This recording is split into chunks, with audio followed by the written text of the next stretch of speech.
இங்கே ஒரு விஷயத்தை நீங்கள் புரிந்து கொள்ள வேண்டும். ஒரு மனிதன் இடம் கொடுக்காமல் யாரும் எதையும் அந்த மனிதனுக்கு செய்ய முடியாது. பிசாசு யூதாசுக்குள்ளே அவனே புகுந்தான் என்பது அர்த்தம் அல்ல.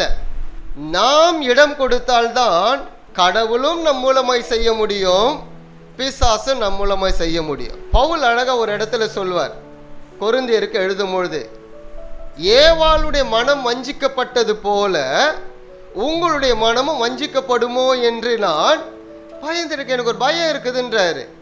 ஏவாளுடைய மனம், யார் ஏவாள்? கடவுளால் உருவாக்கப்பட்ட மனிதர்கள். அவர்களுடைய மனமே வஞ்சிக்கப்பட்டு விட்டது. எனவே உங்களுடைய மனமும் வஞ்சிக்கப்படுமோ அப்படின்னு பயந்திருக்கின்றது. நன்றாக கவனித்துக் கொள்ளுங்கள். எந்த ஒரு மனிதனுடைய அனுமதி இல்லாமலும் எந்த தீமை செயலும் நடக்காது. எந்த ஒரு மனிதன் அனுமதி இல்லாமல் எந்த நற்செயலும் நடக்காது. இது ரெண்டுமே மனிதனுடைய அனுமதியோடு தான் நடக்கும். ஏனென்றால் கடவுள் படைத்த பொழுது மனிதனுக்கு என்ன கொடுத்திருக்காரு? சுய விருப்பத்தை கொடுத்திருக்கிறார். அப்ப தீமை செய்வதை யாருடைய அனுமதியோடு தீமை செய்வது?